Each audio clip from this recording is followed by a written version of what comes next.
Alright, welcome back. So, a moment ago, for people that didn't see it, we added this really stupid one. So this is problem 6. Hopefully this is more interesting. So we have a sequence of integers, a1, a2, up to a1987, such that whenever the indices make sense, ai plus aj and ai plus aj plus 1 contains the number ai plus j. And you want to show that the sequence is always given by a floor relation, i.e. like a sub n is equal to the floor of nx. Okay, so dun, da, da, dun, da, da.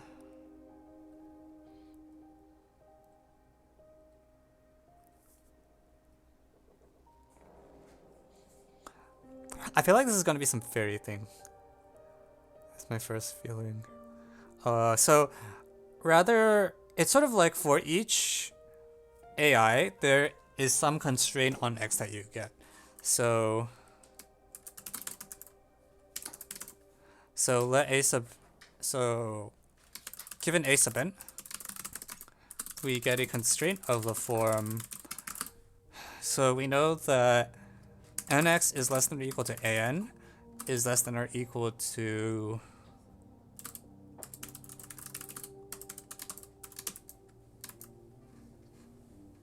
n plus 1 x.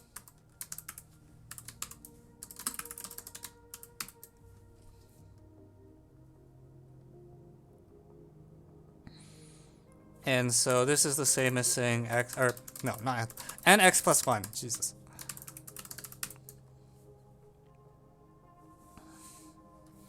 And so a sub n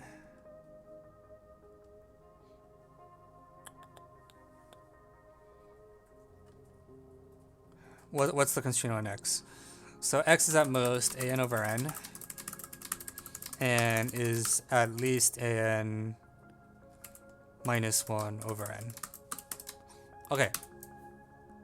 Well, what I'm trying, I think my thought is that I'm gonna change it to a condition on x, and then the problem fails if and only if there are two different indices for which, like the intervals do not overlap. Like if any two intervals overlap, then all intervals overlap, and you're fine. So what I can do is assume for contradiction that somehow am over m is less than an minus 1 over n for some m n. There's a stronger statement from LP duality.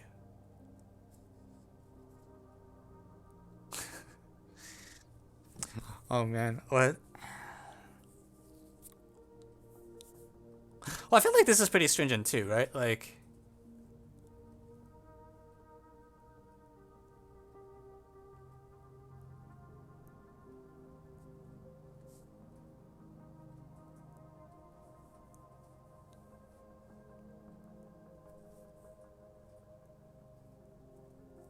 no, LP does stand for linear programming, I believe.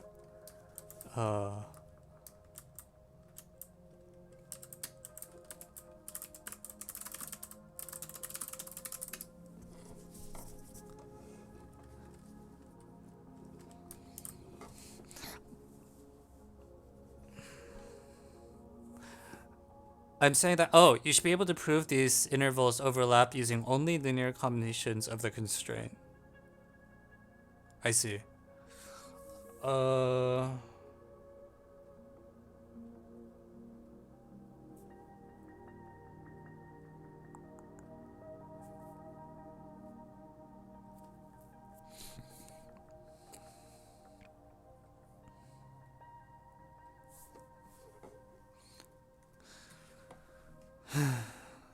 Ta-da.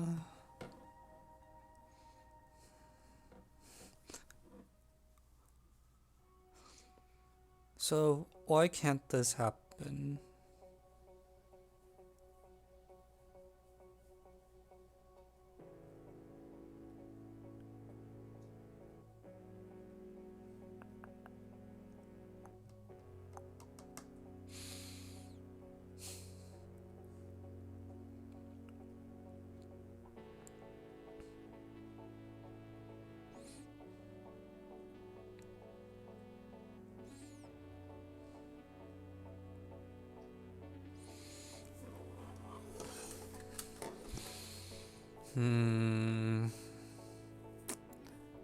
Like for example, if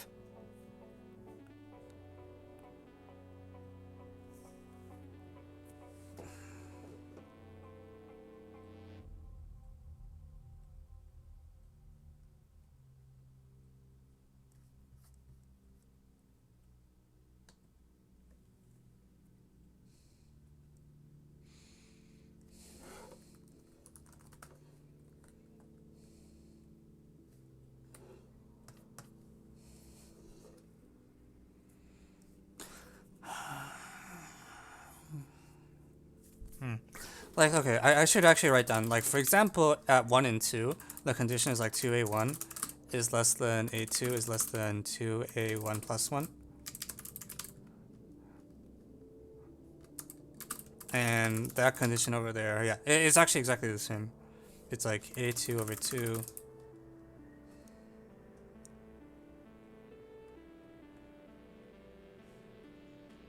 So, okay. I really should phrase it in not contradiction so that I don't confuse myself. So suffices to prove that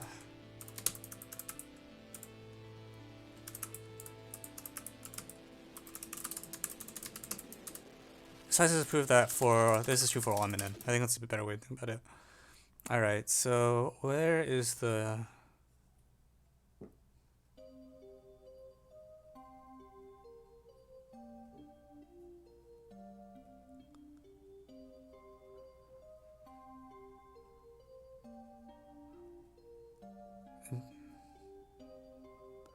must be a linear combination of the Cauchy constraint. Oh, yes, I agree. Yeah, it is integer linear programming. Yeah. I agree that it seems like you should be able to solve a problem by summing something carefully.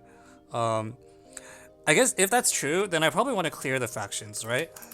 There's no sense in having the fractions here. So,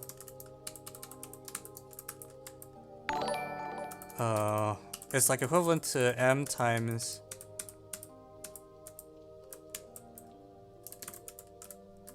Yeah. Thank you, Sparticle, for the follow. Glad to finally have you here.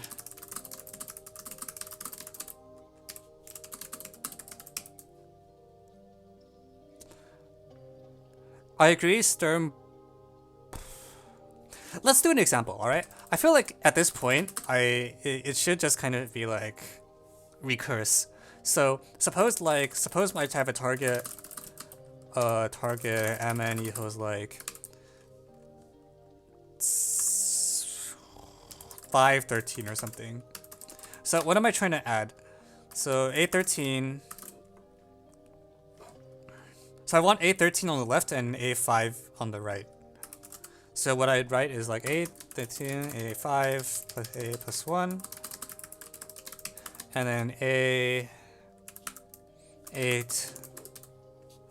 Like 8 is the leftover term I want to get rid of, and then I try to recurse it. A3 is the leftover term I want to get rid of, and it's at most...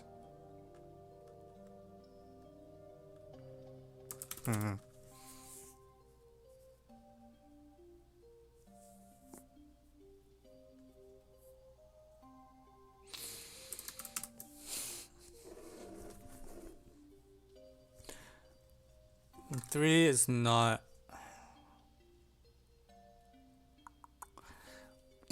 These coefficients actually confuse me though. Like if they feel too big. Like when I do this GCD reduction, if I actually do the GCD reduction and it finishes, when I sum up, the coefficients will be like on the order of the log of m or log of n. I think this problem dies to induction by 19... Oh, wait. That's a good point. We can also use induction on 1997. That might be a lot easier.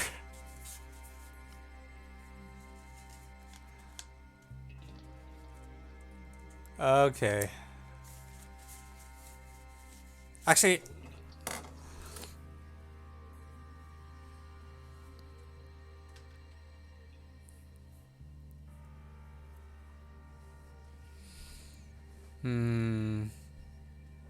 So I only need to prove the statements that have 1997 in them. I see. No choices, all for median path. Yeah. Uh-huh. Okay.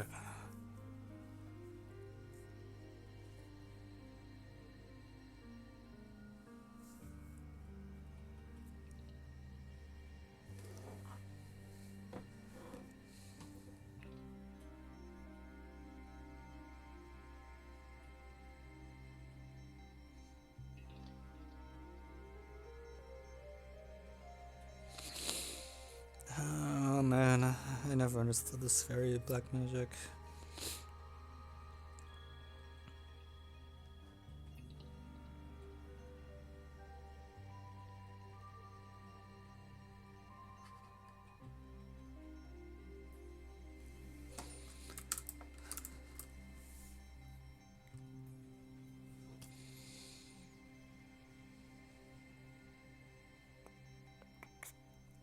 What does happen if I go through this chain though?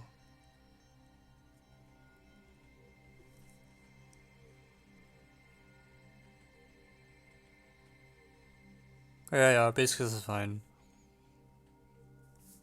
I mean, what's the...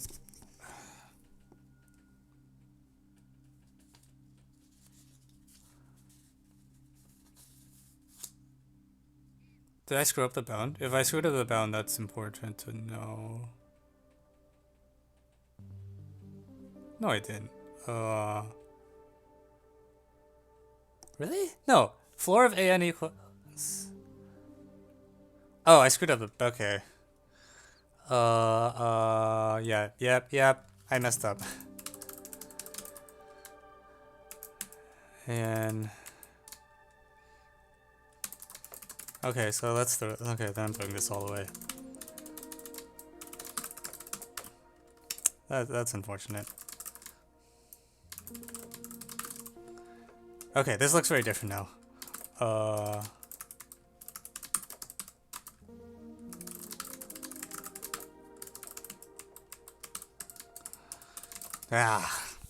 Wow, that's embarrassing. Okay, so suppose it's true up to like some capital N, and then no, it's just I want to be correct. Like I want to write equations that are not wrong.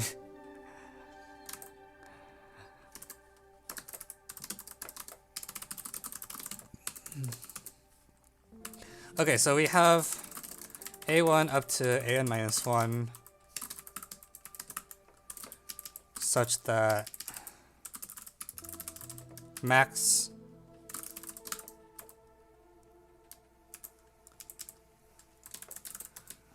what's up with spark caps? Good question. Spark will exist, but people are unclear on exactly what form it's going to take.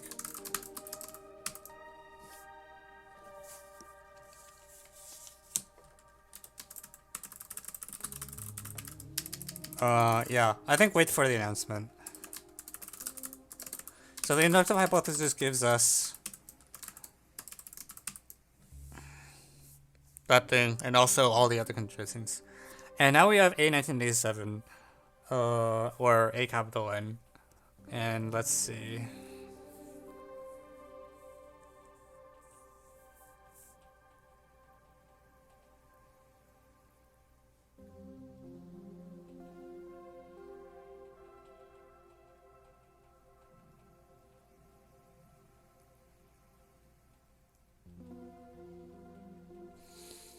What do I do with it?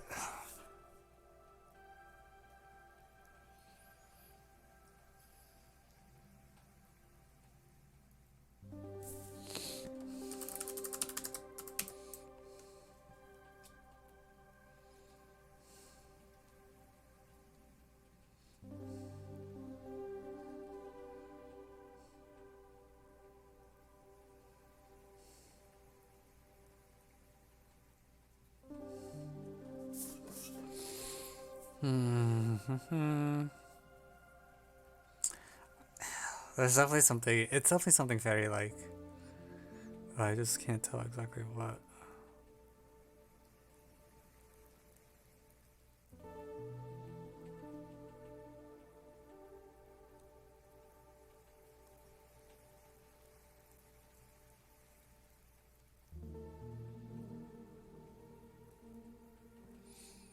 Okay. Alright, so...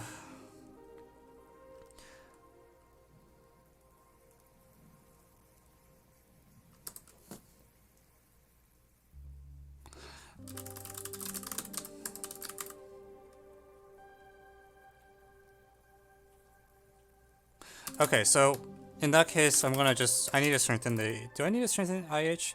I think I need to strengthen it. For each n,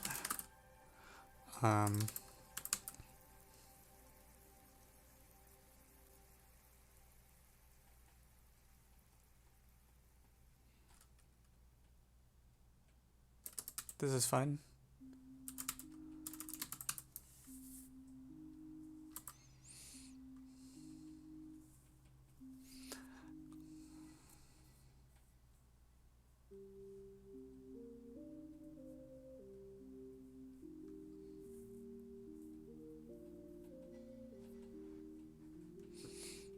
For IX is necessary for the Cauchy bound, right?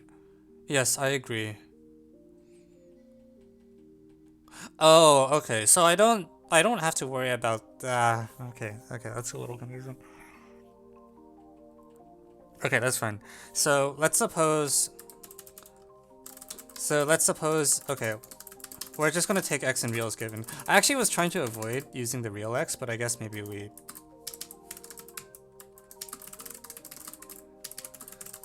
maybe that is stupid.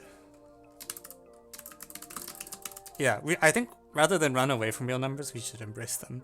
So look at the two fractions with denominator n closest to x. Say a over n less than or equal to less than.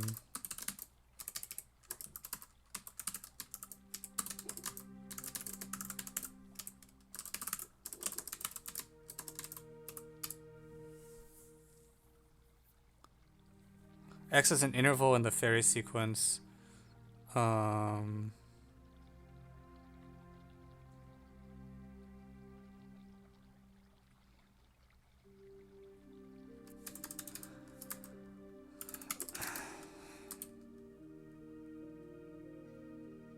Okay, fine. So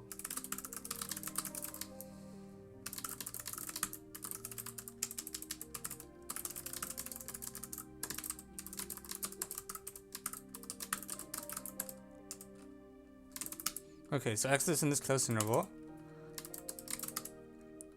And well, okay, well, let's let I equals argmax.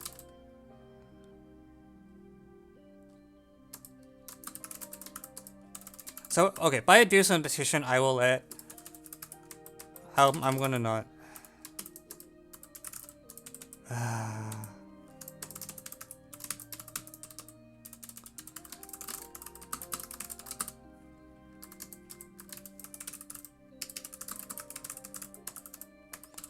Will let I be the thing that makes a star over star as big as possible.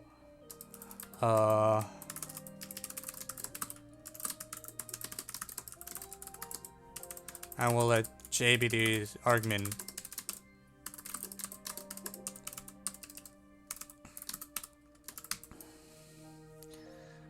Okay, so x is lying inside this interval. And what do I do? So if I plus j is strictly greater than n, sure, half open.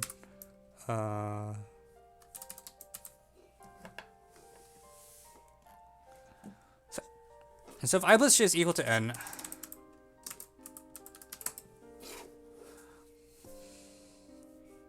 I think I really want a claim that these are adjacent fractions in the Farey. Like, I think I want as an additional IH that like the two the two fractions are like adjacent things in the Farey sequence, right? Because if they're just random fractions, then yeah. So let's tack that on.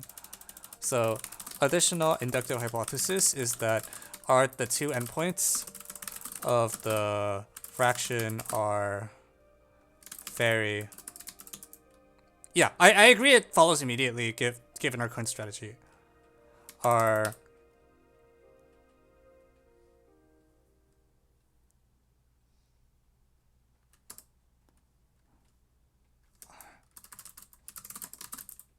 yeah, so adjacent Farey fractions. So if I plus j is greater than n, then no fraction with denominator n lies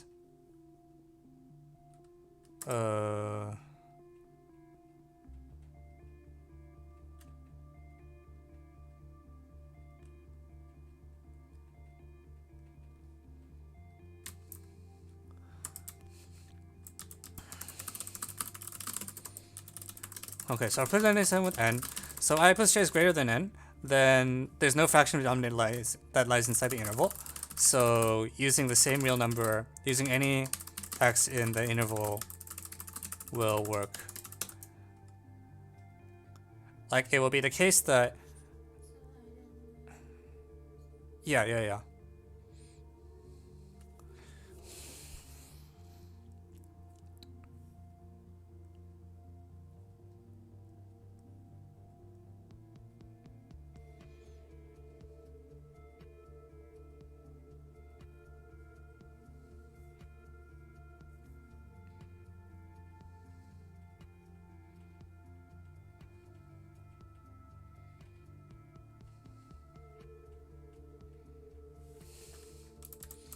I feel like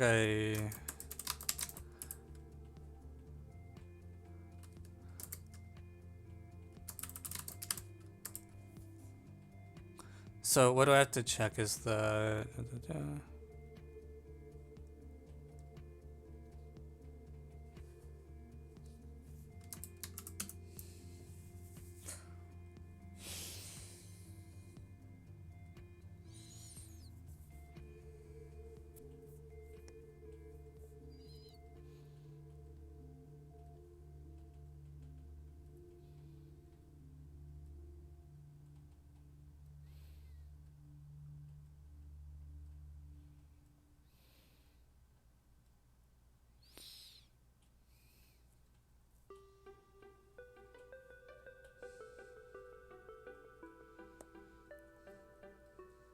I'm there's something I feel like I'm supposed to worry about something and I don't know what that something is.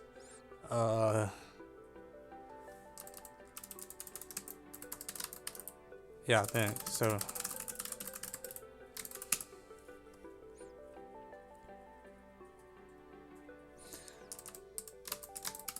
okay, so the claim is that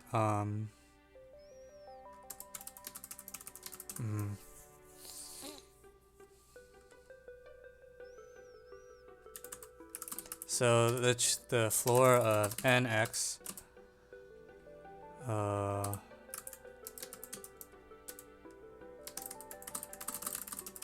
so we can write okay, so yeah, okay, let's be explicit.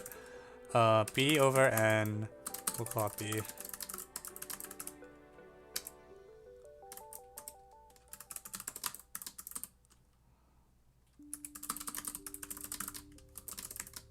J less than plus 1 over n, then floor bx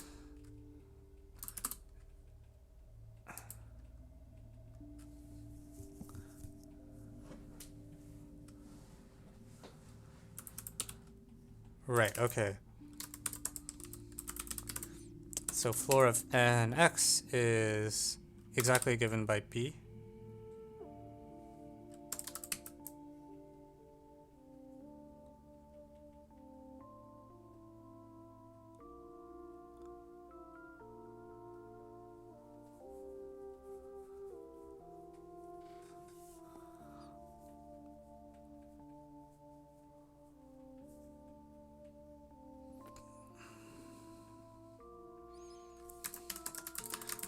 Okay, on the other hand,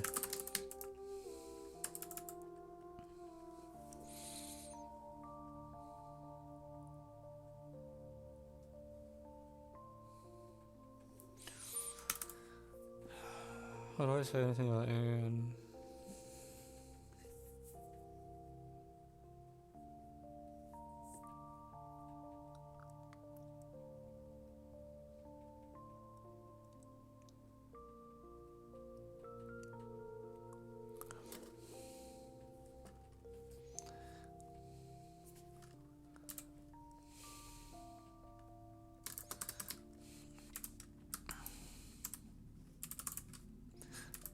Okay, so a to the 1997 minus j.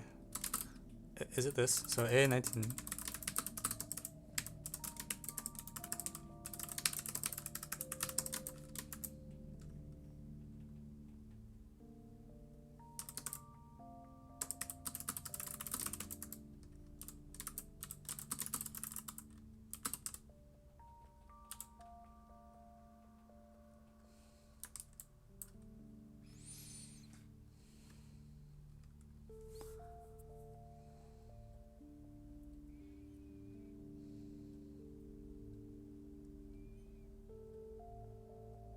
You actually want two parents of b over n. B plus 1 over n. I think I... this is a little confusing now. So it's like...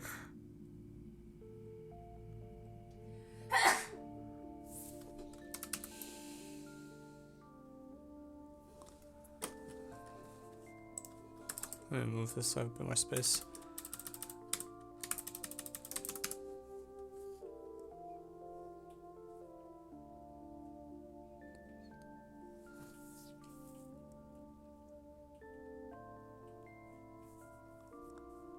So I want this to equal b. I think it should be.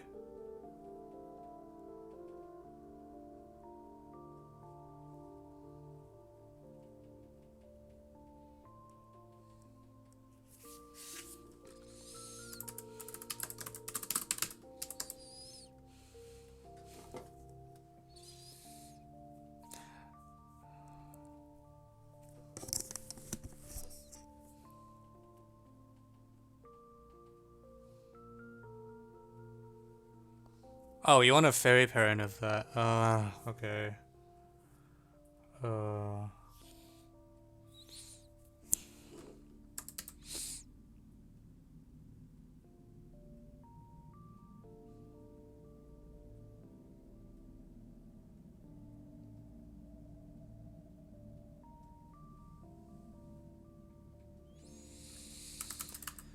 So if b over n is the Farey parent... Okay, so this is a low one. If there's a Farey parent here, then... I see.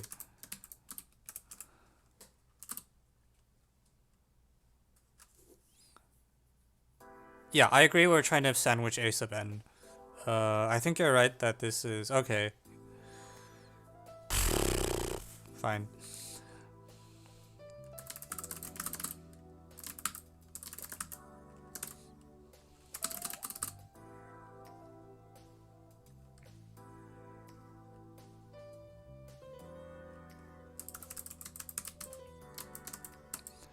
And then...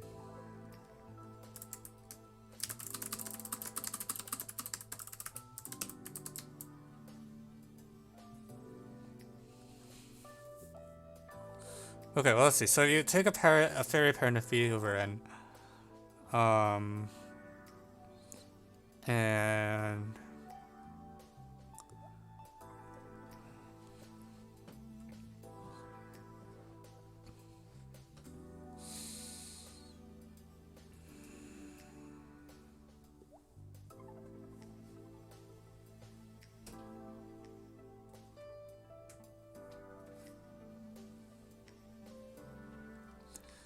I thought you had write-up parties to catch you up. I haven't had a write-up party in a while. There's one tomorrow.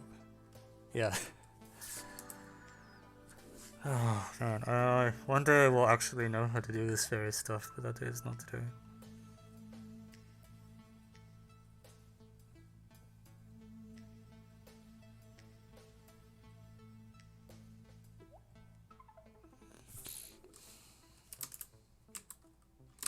The claim is that this should equal b. So...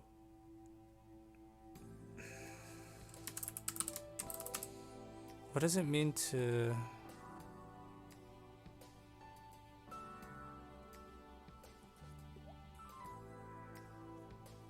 Oh my god, that is getting really complicated.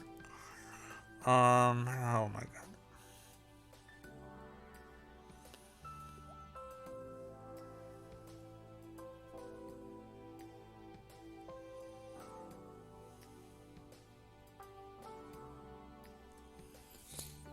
Hmm.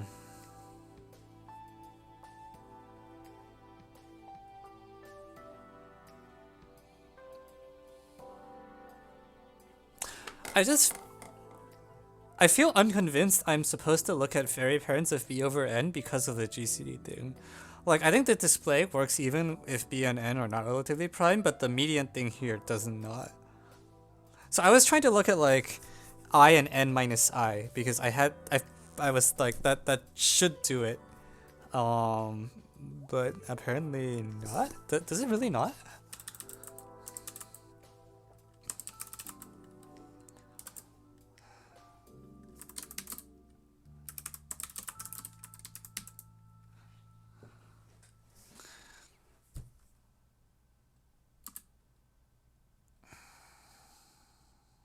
Is it?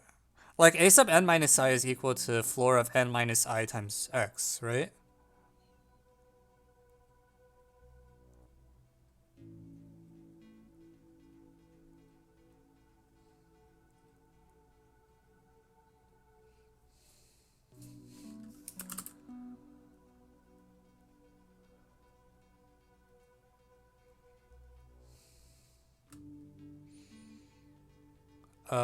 Okay.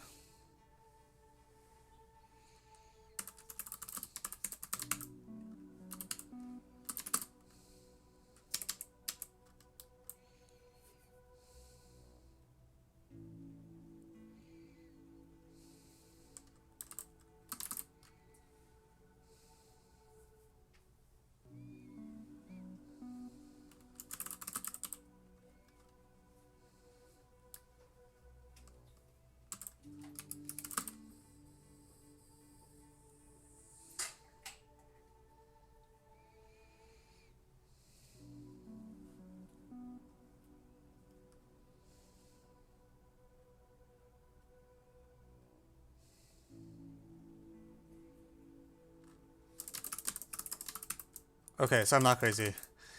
Um,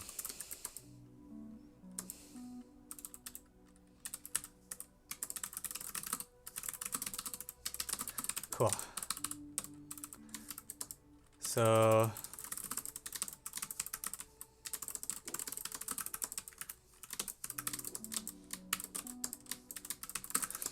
we do this, and I think this one I don't even have to think much about. This one is always equal to. If we assume x is like, I think this is always equal to b unless. No, sorry, it's not. What am I saying? Um.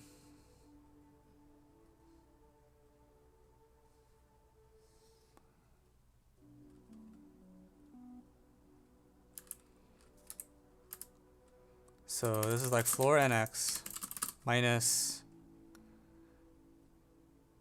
I times x. So I times x is. Oh wait, this is so confusing. Oh my god.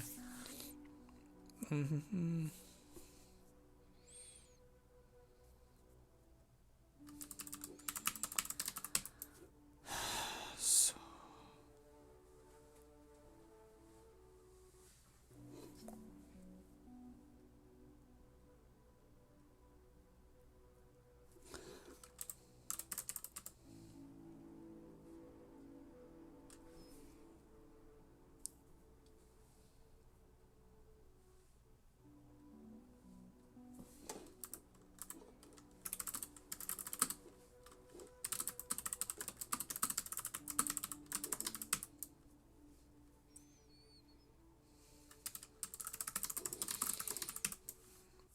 help.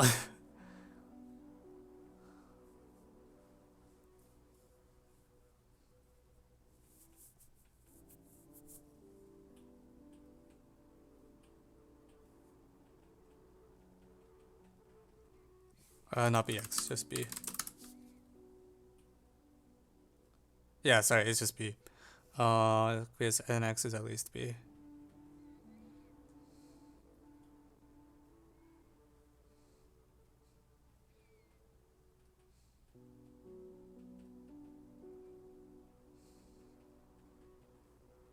I agree. This seems to only give b minus 1. Uh, yeah. Mm.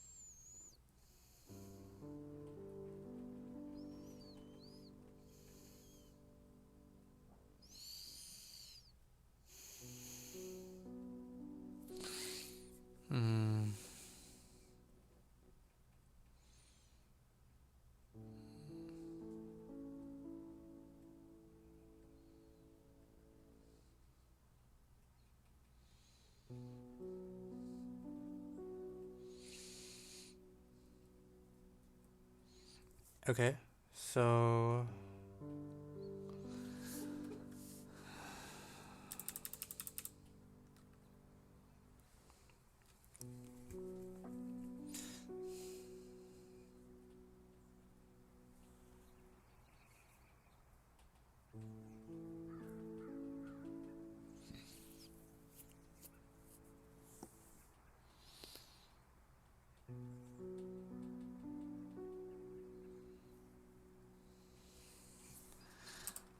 does that work? So this works. Does that work if like let's go in Super Fairy if I ever write it?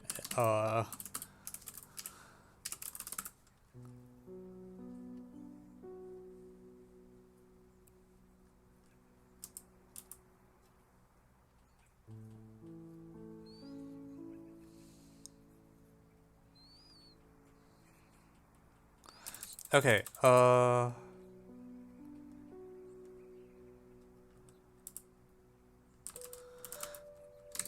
It's just like, do I care if...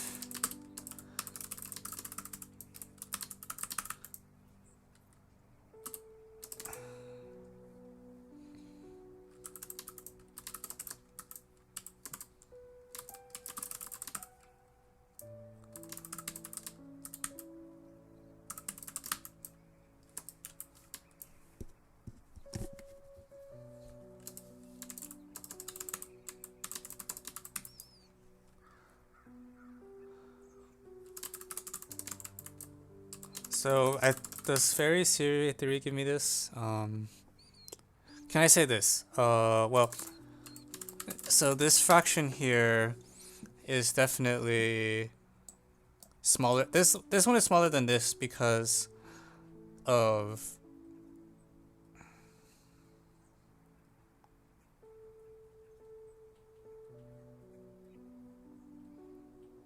Yeah, so this was the argmax, so it's always the case that this is less than or equal to that. And...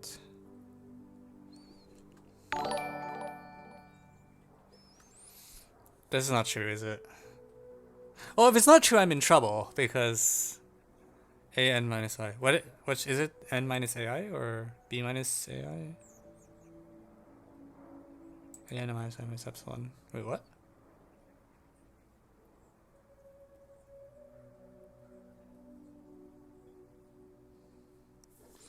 Thank you, Surfing Coder, for the follow.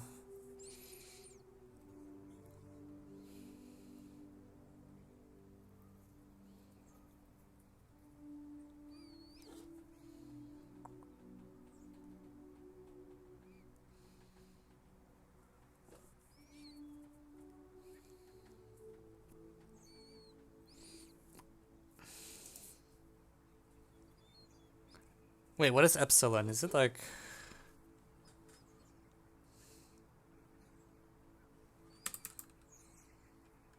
the frick?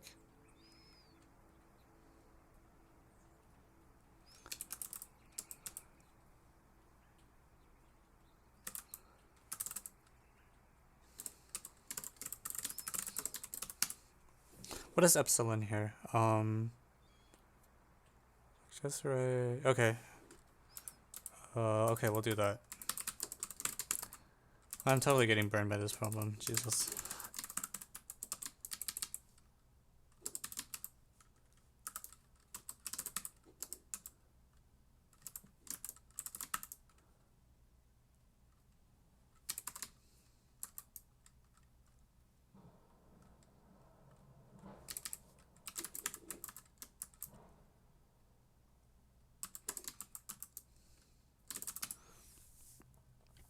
Okay, so we have this, and then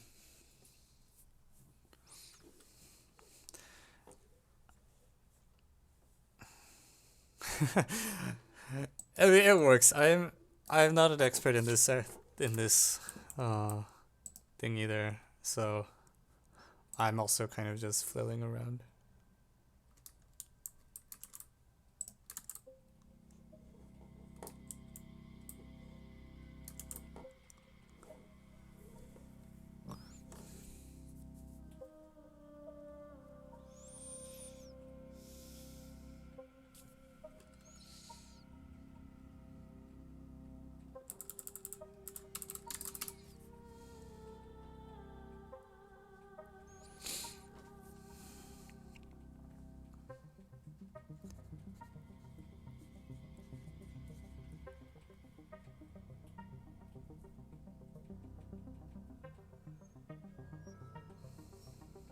Okay, and now that I have this,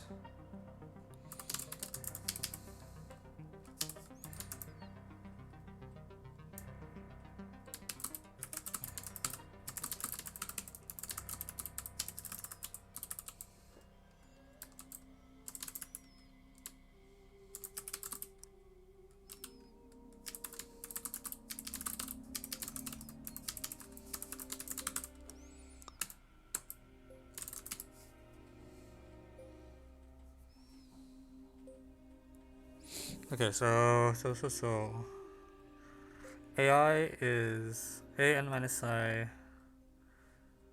4n minus I times x. Oh yeah, does that just work?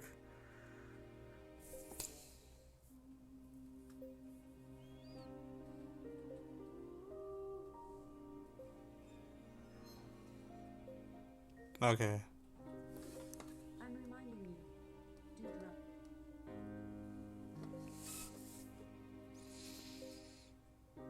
Okay, so this is not necessarily even a Farey thing, or is it just true for Is this just true for fractions? Like, if this fraction is bigger than this fraction, then when I subtract, yeah, just okay.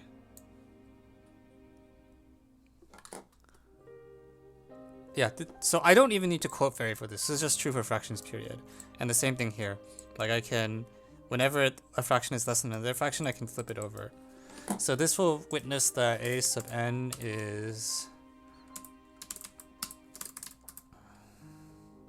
And similarly, a sub n is at most plus a j plus n minus j plus 1.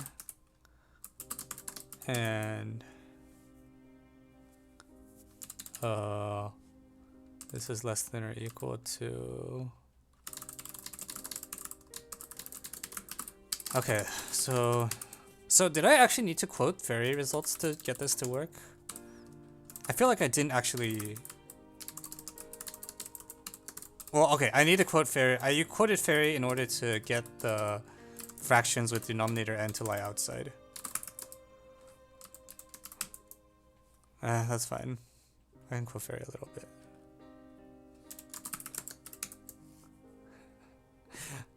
Farey is a little stronger. Like it tells you like the median is like actually this first fraction in between. I don't know.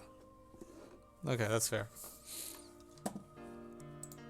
I also feel like this should also just deal with the I plus j equals n case. Like I didn't...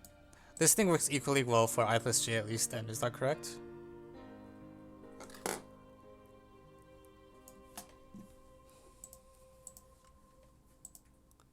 Well, okay, if I plus j is equal to n... No, sorry, that's false. If I plus j is equal to n, then these two fractions lie inside, and then you refine the interval by setting x equal to... Okay. Okay, never mind, sorry, I misspoke. By setting x equal to...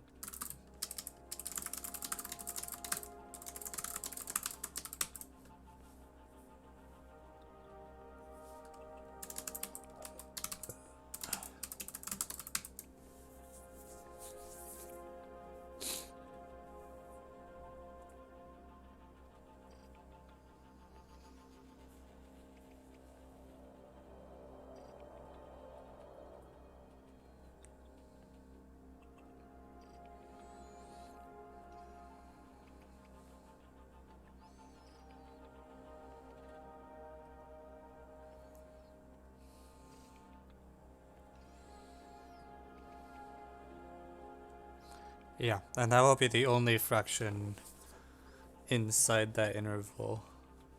Okay. Okay.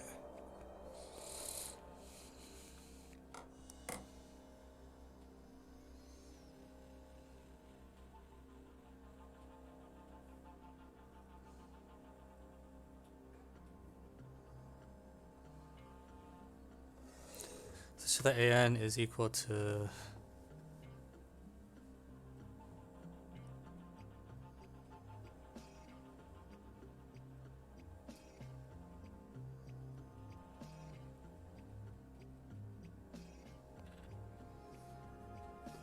Yeah.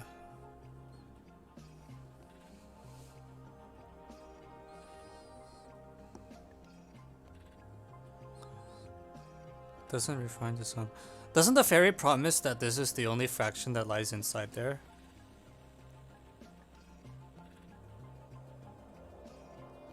Uh...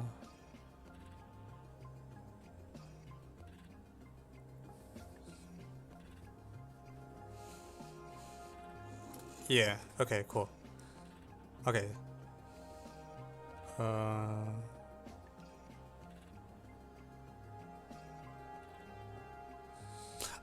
Oh, sorry. You're correct, you're correct. I want to show AI doesn't break. So I need to show that, oh, this problem takes forever.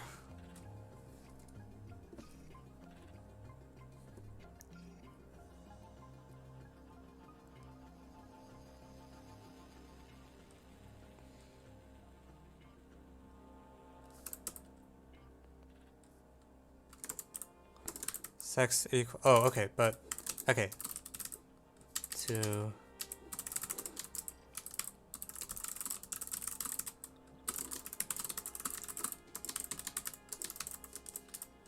Rigid. For Kaiko.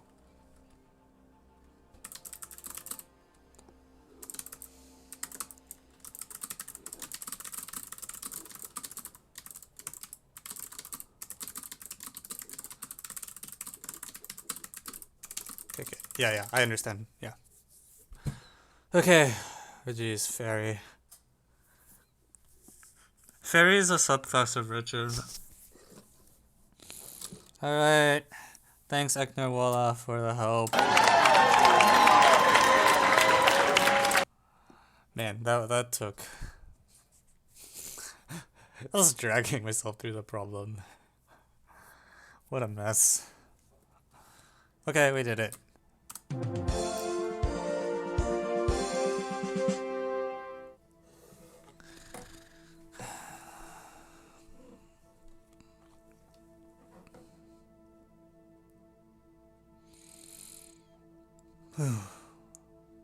Disaster.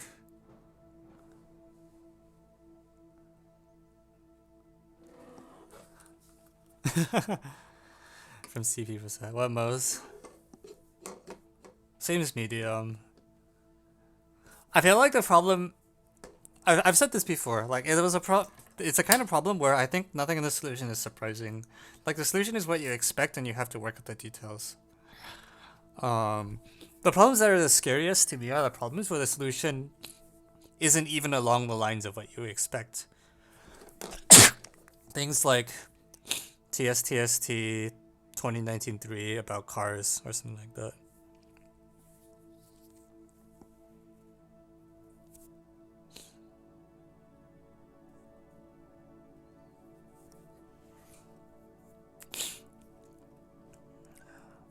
Two 2007-3 rated the same as 2007-6. Yeah, like USAMO 5.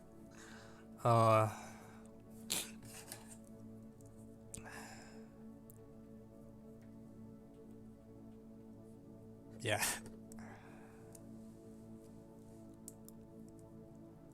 Yeah, like, there's no step of the solution that surprised me. And I think problems where no step of the solution surprises you, I tend to rate lower in difficulty. Yeah.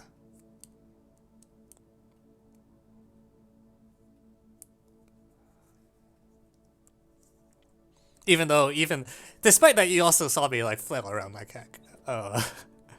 Just like, Dragging myself through. Yeah. I would bet yes.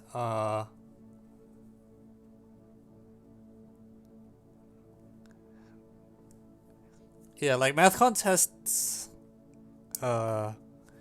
the set of things that people are considered to know from math contests has kind of exploded, started around the early 2000s.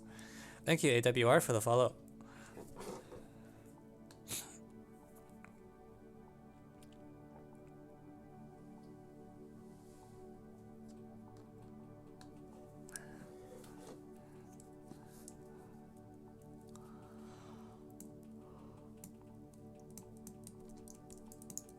Fairy sequences, well, they're still not well known, but they are considered known. In the sense that you would also not be surprised if someone um, told you that they've seen like this fairy thing before. Uh, competitive programming as well, huh? I'm not surprised. It's all because of the internet. Like, people are better connected, and when people are better connected, knowledge spreads faster.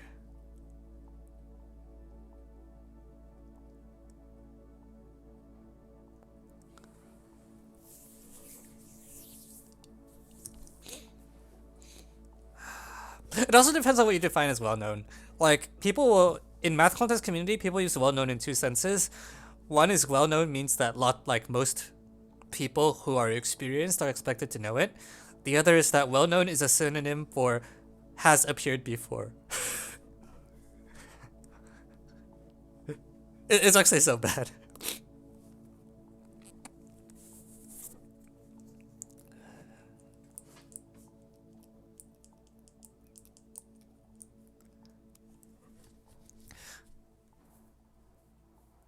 Yeah, also can be stay without proof in your solution. This sounds about right.